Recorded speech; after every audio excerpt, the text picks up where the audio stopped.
fin de mon discours, résumé de ma vie.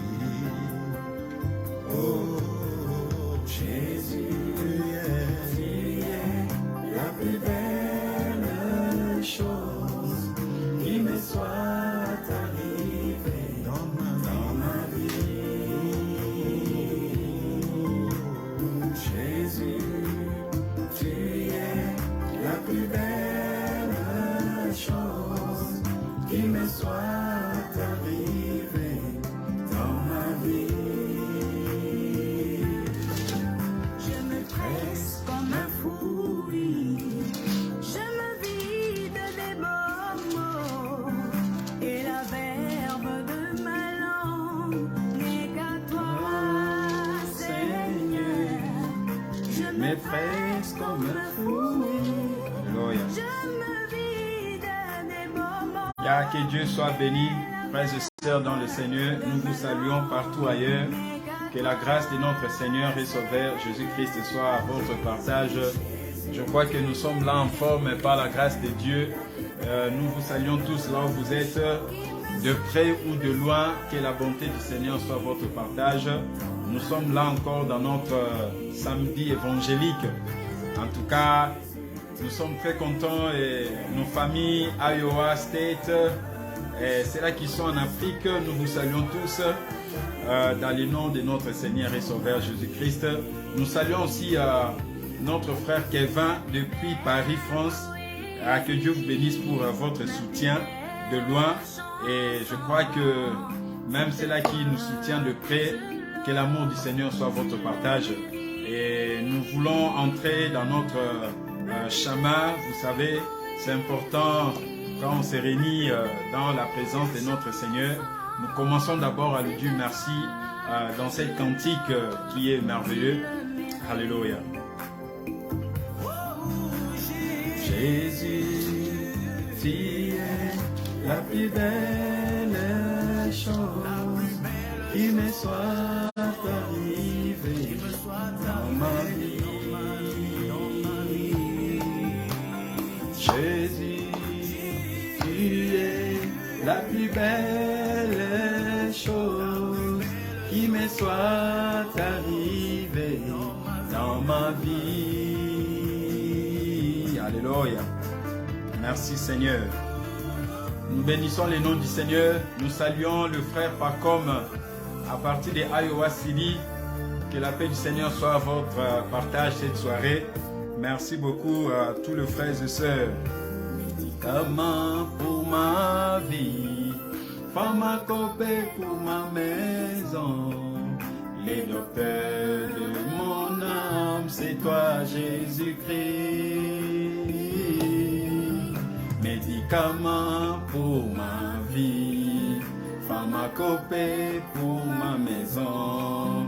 Les docteurs de mon âme, c'est toi Jésus-Christ. Oh, Jésus, tu es la plus belle chose qui me soit arrivée. Bien-aimés dans le Seigneur, que Dieu vous bénisse au nom de Jésus-Christ. Nous allons rendre gloire à Dieu pour cet merveilleux moment qu'il nous a accordé dans sa présence. Il y a beaucoup de gens qui nous ont quittés. Il y a beaucoup de gens qui passent nuit dans le lit des hôpitaux. Il y a beaucoup de gens qui souffrent dans de maladies incurables. Mais toi et moi, bien-aimés, le Seigneur nous a accordé cette grâce de nous revoir encore en vie. Ça, c'est pour montrer et manifester sa grandeur. Dieu est digne de gloire. Alors, toi et moi, qui est là vivant, nous sommes conditionnés à célébrer le nom de Jésus. Nous sommes disposés pour lui et nous sommes pour lui et nous vivons pour lui. Et c'est par lui que nous vivons. C'est pour cela, bien aimé dans le Seigneur, dans ces peu de minutes que la technologie nous a permis, par la grâce de Dieu, nous allons partager avec vous cette message de la bonne nouvelle. Alléluia. Alléluia. Alléluia. Qui me soit arrivé. Bien aimé, j'ai la joie dans mon cœur, je vous dis, j'ai la joie dans mon cœur à cause de ce que Jésus-Christ a fait pour moi. Je ne sais pas ce que Jésus a fait dans ta vie. Moi, il m'a pris dans la mort Il m'a donné la vie éternelle. C'est pour cela que je suis en train de danser, je suis en train d'être tressailli de joie à cause de ce qu'il a fait. Alléluia. Belle chose qui me soit arrivée dans ma vie. Jésus, tu es la plus belle chose qui me soit arrivée dans ma vie. Si je n'étais pas un chrétien, alléluia, de ma vie. Alléluia. Merci Seigneur. C'est toi Jésus. Si je n'étais pas un chrétien, définition de ma vie, les exégètes de ma vie, c'est toi Jésus. Oh,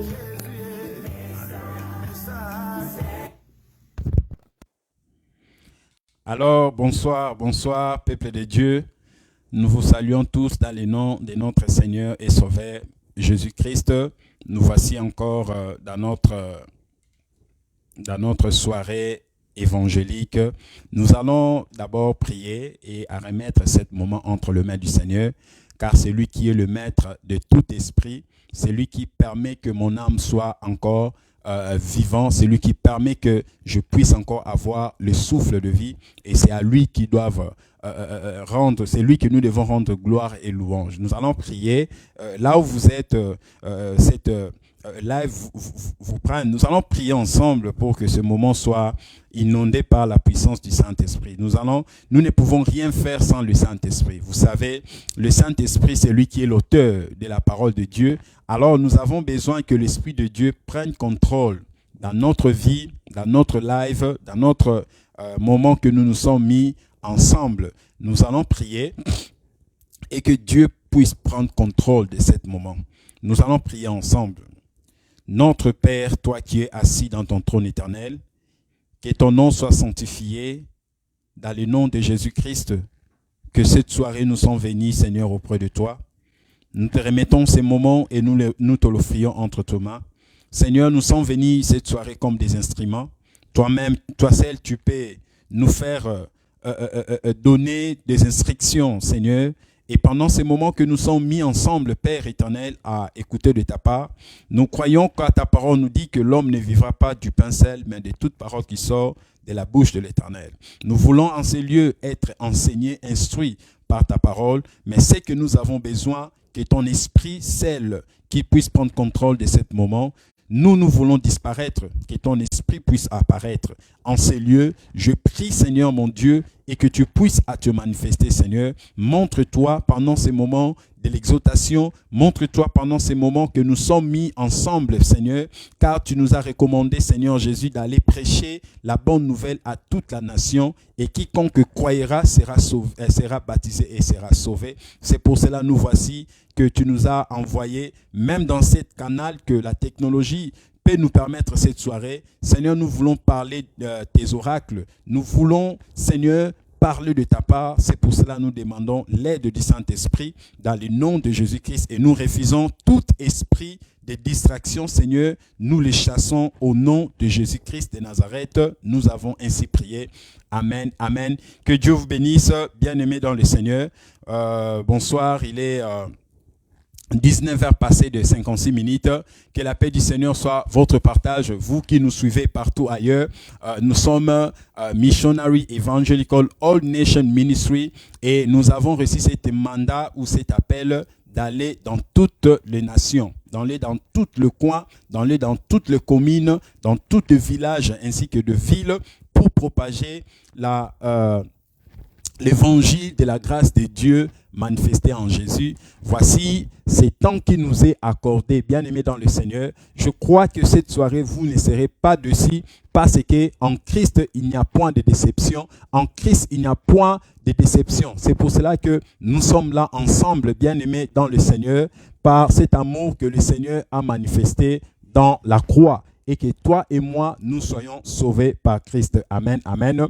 Et je crois que nous allons aujourd'hui parler sur, pas vraiment un thème, juste un tout petit sujet que j'ai eu à mentionner par rapport à la méditation dont j'ai eu à faire. Et Dieu nous a instruits dans cette direction parce que Dieu veut nous bénir encore cette soirée et le Seigneur va encore faire de grandes choses cette soirée. Nous allons juste partir dans quelques minutes que cela nous a été accordé. Nous allons lire dans Psaume chapitre 90.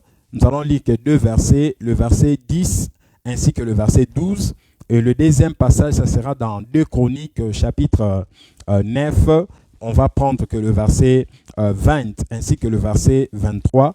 Et nous allons lire aussi Ecclésiaste chapitre 1er, le verset 2. Nous allons lire au nom de Jésus-Christ. Dans Psaume chapitre 90, verset 10, ainsi que le verset 12. Le psalmiste dit, « Les jours de nos années s'élèvent à 70 ans, et pour le robuste à 80 ans. Et l'orgueil qu'il en tire n'est que peine et misère, car il passe vite et nous nous envolons. » Le verset 12e, « Enseigne-nous à bien compter nos jours, afin que nous appliquions notre cœur à la sagesse. » 2 Chroniques chapitre 9, versets 20 à 23. Tous les coupes du roi Salomon étaient d'or, et toute la vaisselle de la maison de la forêt du Liban était d'or pur. Rien n'était d'argent, on ne faisait aucun cas du temps de Salomon. Le verset 21.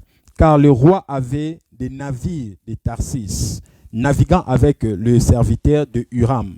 Et toutes les 3 ans arrivaient les navires de Tarsis, apportaient de l'or et de l'argent, de l'ivoire, des singes et des paons. Le verset 22, le roi Salomon fit plus grand que tout le roi de la terre par la richesse et par la sagesse.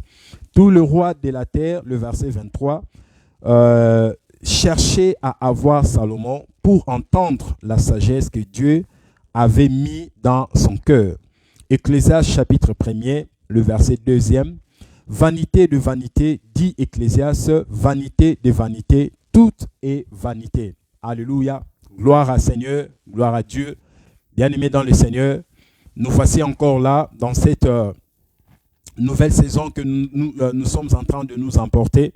Et en lisant ces 3 portions de Écritures, j'avais juste fait un petit, j'avais dit thème, mais juste un petit, j'avais souligné comme nos jours sont comptés. Donc, nous allons parler sur nos jours sont comptés. Donc, notre jours sont comptés.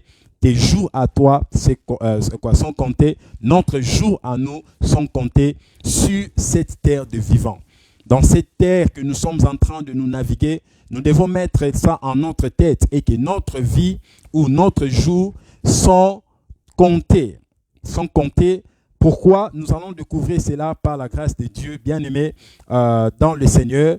Et lorsque nous avons lu cela, je crois, ce passage nous a beaucoup inspiré et c'est aussi pour nous interpeller par rapport à notre vie, par rapport à notre chemin dont nous sommes en train de nous diriger. Et lorsque nous avons lu, nous avons compris quelque chose qui est très important, bien-aimé dans le Seigneur. Lorsque nous avons d'abord lu dans 2 Chroniques chapitre 9, le verset 20 à 23, on nous relate la réputation de roi Salomon.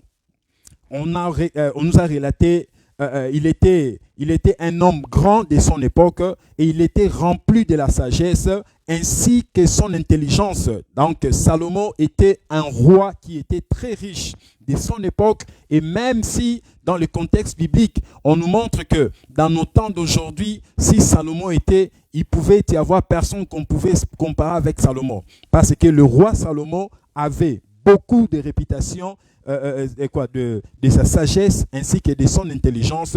Il était aussi extrêmement riche au point que lorsque nous avons lu dans le verset 22, la Bible dit que le roi Salomon fut plus grand que tous les rois de la terre par la richesse et par la sagesse. Donc Salomon était le plus grand roi de son époque. Et nous allons découvrir, bien-aimés dans le Seigneur, notre existence sur la terre. Salomon possédait toutes ces histoires. Il avait tout ce qu'on vient de citer, de bateaux, de Tarsis. Et à cette époque-là, pour avoir ce genre de bateaux, ce n'était pas n'importe qui. Il faut avoir beaucoup de l'argent.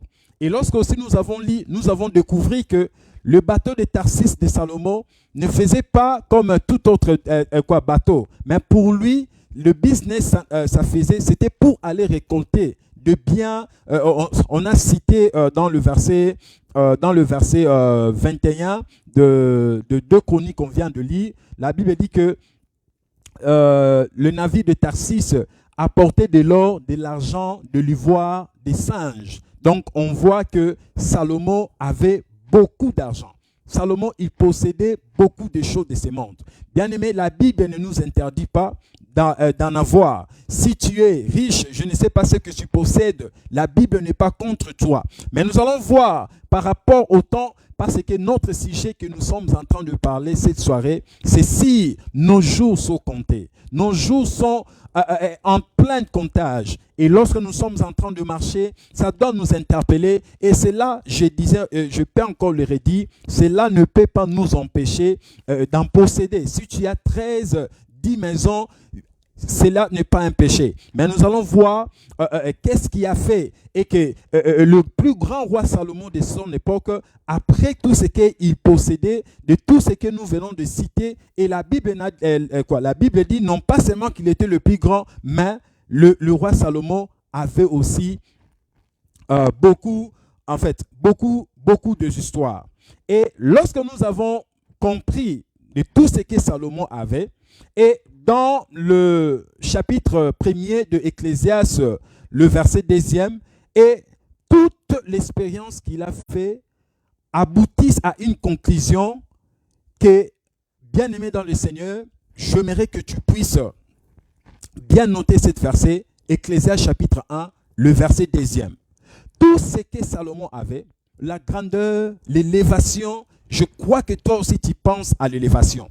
Aujourd'hui, tout le monde veut arriver, voyager, faire des histoires. Cela n'est pas contre la parole de Dieu. Dieu veut aussi de notre épanouissement matériel. Dieu veut aussi que nous puissions prospérer dans le physique. Mais cela n'est pas mauvais. Mais regarde dans tout ce que nous avons lu dans cette histoire de cet grand roi de son époque, Salomon, tout ce qu'il possédait. Mais Salomon fait une conclusion, et cette conclusion nous amène, bien aimés dans le Seigneur, à réfléchir si ce que nous sommes en train de chercher. Le fait de chercher, ce n'est pas mauvais, mais nous devons aussi nous rendre compte par rapport au temps. Parce que notre sujet, nous parlons sur nos jours sont comptés. Alléluia. Nos jours sont comptés, bien-aimés dans le Seigneur. Toi qui es en train de nous écouter, nos jours sont comptés. Quand tu dors, tu te réveilles, nos jours sont comptés. J'aimerais que tu dises à celui qui est à tes côtés, nos jours sont comptés. Quand tu parles avec ta famille, je ne sais pas,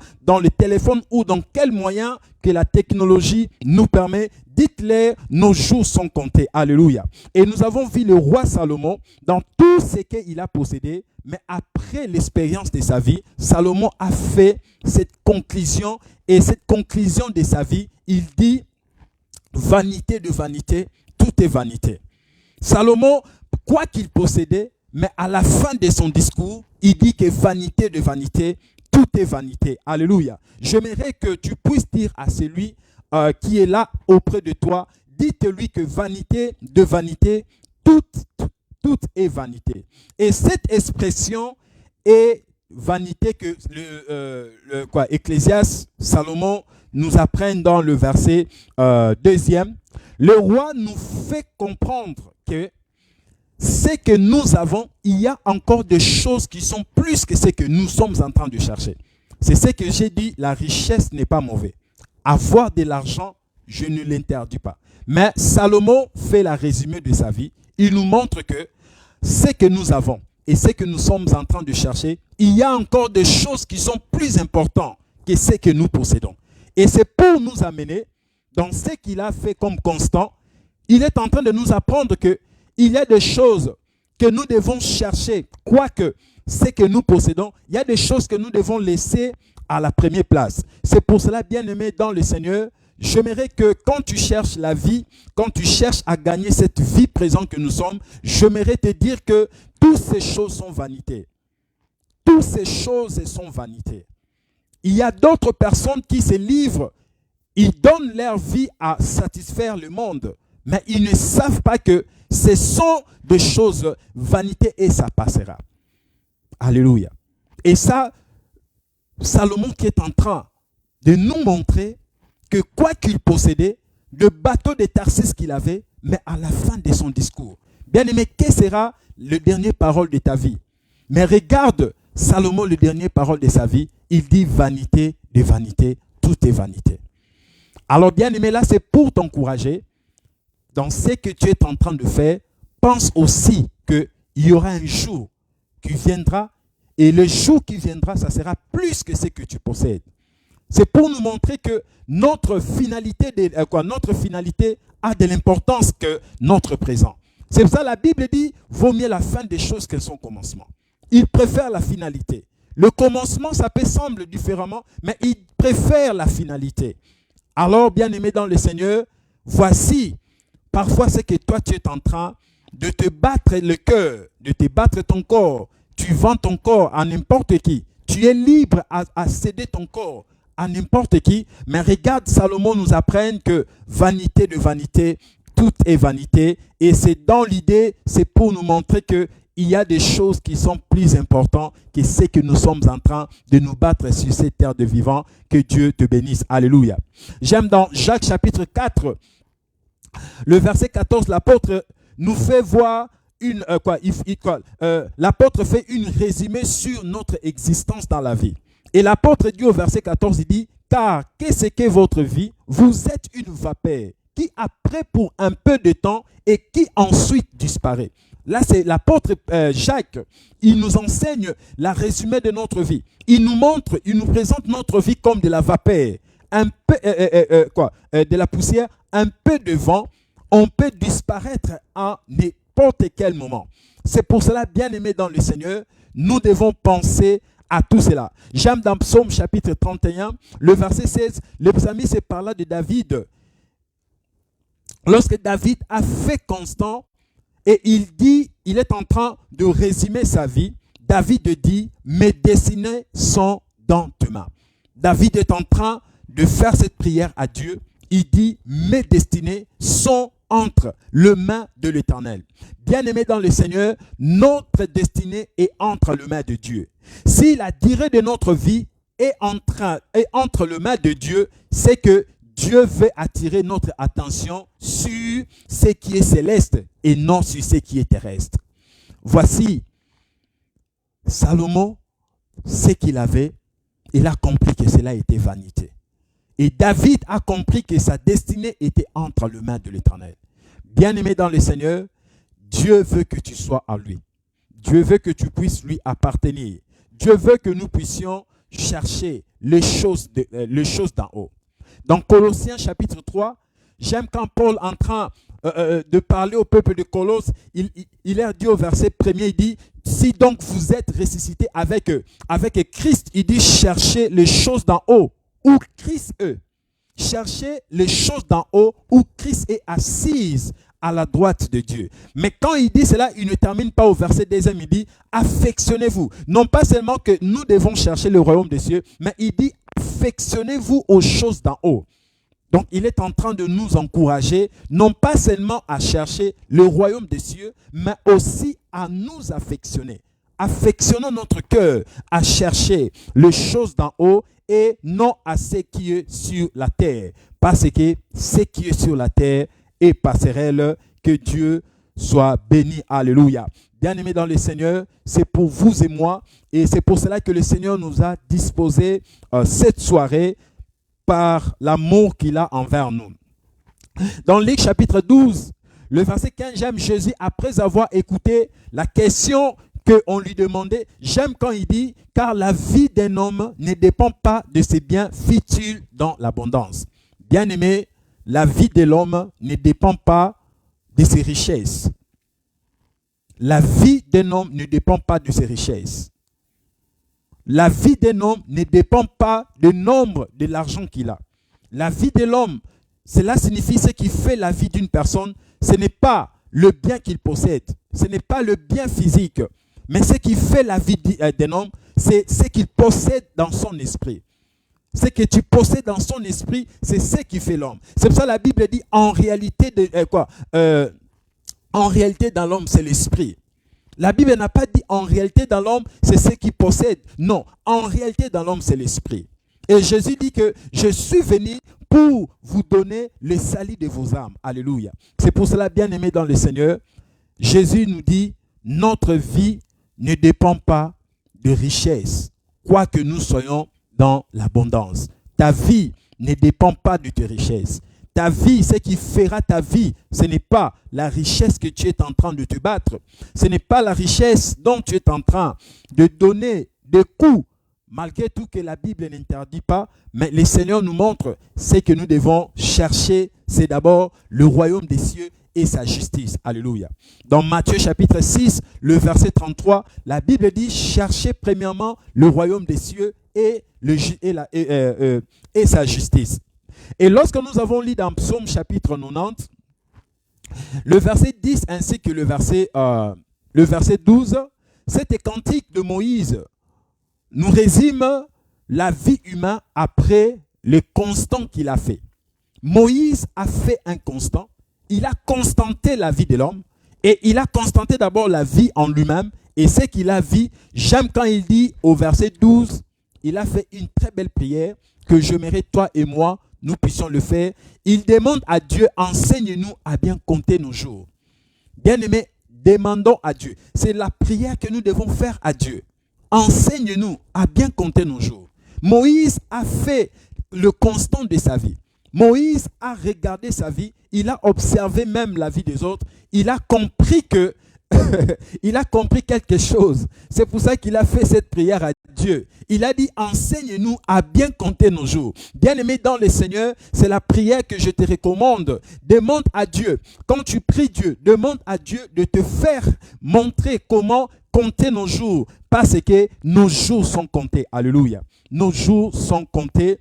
Dans Jean chapitre 7, le verset 37, ça c'est un appel dont j'aimerais que, bien-aimé dans le Seigneur, que tu puisses répondre à cet appel. Et c'était le grand jour, le jour de la fête. Jésus se tenant debout, s'écria, si quelqu'un a soif, qu'il vienne à moi et qu'il boive. Jésus-Christ t'appelle, viens en lui et que tu puisses boire de lui. Parce que Jésus est la source des eaux. Jésus-Christ est la source de vie. Jésus-Christ est la vie et le chemin et la vérité. Bien-aimé dans le Seigneur, Jésus t'appelle que si tu as soif, viens à Jésus. Ton argent peut te décevoir. Le bien que tu possèdes, ça peut te décevoir un jour. L'argent que tu te bats, de tout ce que tu fais, tu pars même dans des directions de vol pour en avoir. Mais Jésus dit que viens en lui. Et Jésus-Christ t'appelle aujourd'hui parce qu'il veut te sauver.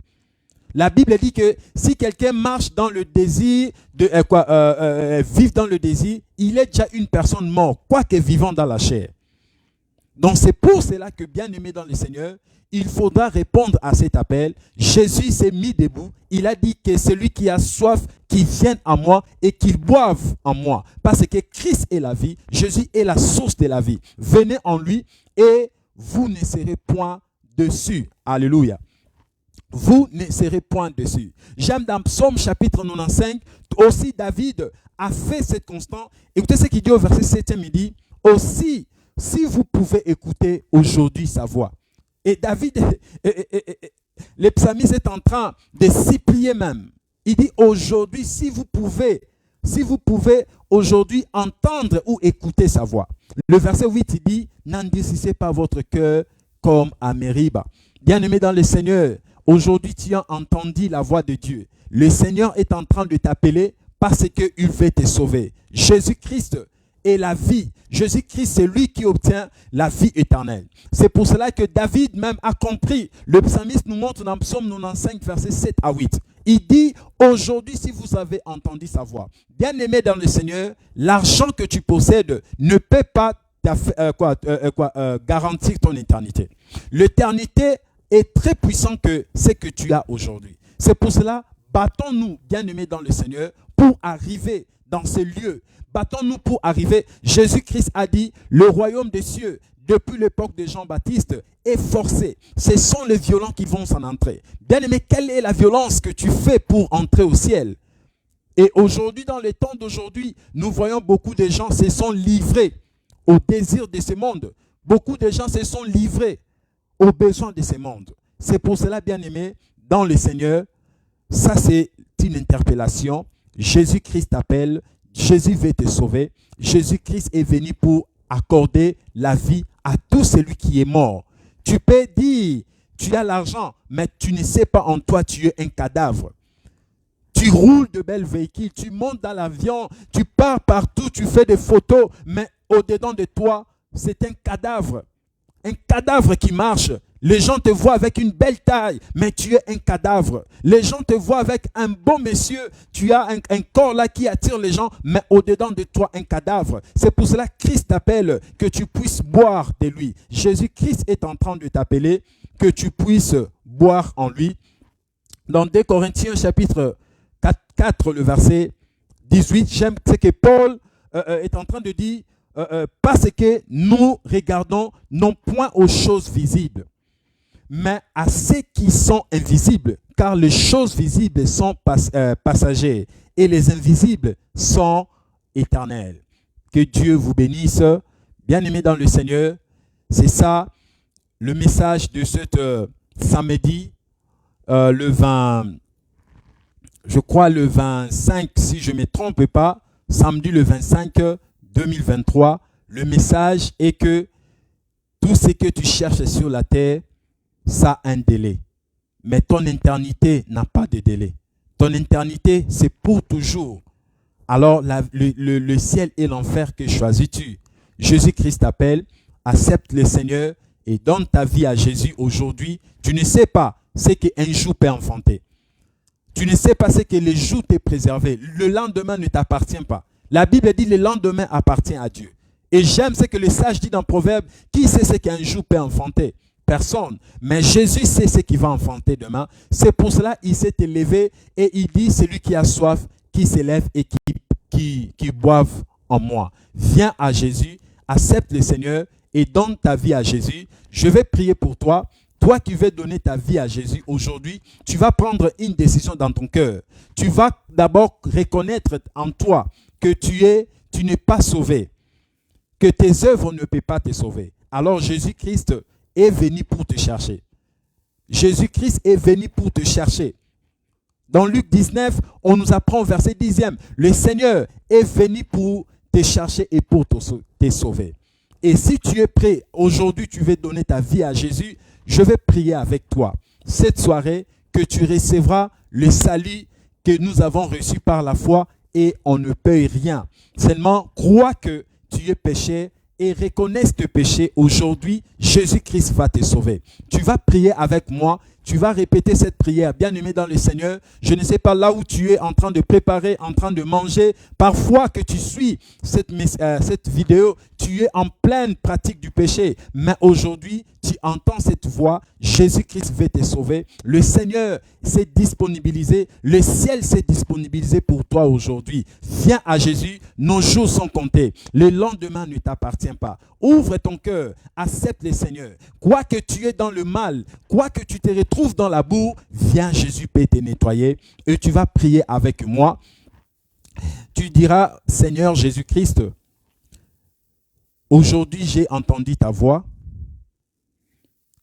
et j'ai répondu à ton appel cette soirée. Mais me voici incapable à cause de mes péchés. Je suis chargé de mes péchés. Je suis né dans le péché et grandi dans le péché. L'iniquité a couvert ma vie et je ne peux rien de moi-même. C'est pour cela que j'ai entendu ta voix. Et aujourd'hui, je viens au-devant de toi, mais ce que je demande, pardonne mes péchés. Je prie que tu pardonnes mes péchés. Lave-moi de ton sang précieux. Parfume-moi cette soirée. Je me répands cette soirée de tout ce que j'ai commis depuis ma naissance et jusqu'à cet âge. Et je confesse devant toi mes péchés. pardonne-moi. Et aujourd'hui, je crois dans mon cœur et que Christ est mort pour mes péchés et il est ressuscité des morts après 3 jours, afin que moi aussi je sois ressuscité avec toi. Et aujourd'hui, je confesse dans ma bouche et que tu es mon Seigneur et tu es le Fils de Dieu. Tu es venu pour que les mondes soient sauvés par toi. Et aujourd'hui, Seigneur, je t'en supplie et que tu entres dans mon cœur et possède-moi. Prends mon cœur et prends toutes mes volontés. Laisse qu'en ces lieux, que le ciel s'ouvre pour moi. Seigneur Jésus, souviens-toi de moi, de cet acte de la foi que je viens de faire. Car tu as dit dans ta parole, tu ne rejettes point à dehors ce qui vient à toi. Seigneur, je prie, sauve mon âme et veille sur mon âme au nom de Jésus-Christ. Et aujourd'hui, je crois que mon nom est inscrit dans le livre de la vie. Que Dieu vous bénisse. Welcome, vous êtes le bienvenu dans le corps de Christ. Que Dieu vous bénisse. Passez une très belle soirée. Bien-aimés dans le Seigneur, si tu as fait cette confession avec foi et si tu considères que cela est la parole de Dieu, bien-aimé dans le Seigneur, cette soirée, le Seigneur t'a libéré et il n'y a plus maintenant de condamnation pour tous celui qui ont foi en Christ. La Bible dit dans Romains chapitre 8, le verset 1, il n'y a plus maintenant de condamnation pour ceux qui sont en Christ. Aujourd'hui, Christ est devenu le Seigneur et le Sauveur de ta vie. Soyez bénis. Bonne soirée, que la paix du Seigneur soit votre partage. Nous allons nous revoir prochainement par la volonté de Dieu. Au revoir, au revoir. Que Dieu vous bénisse au nom de Jésus-Christ. Amen. Bye bye.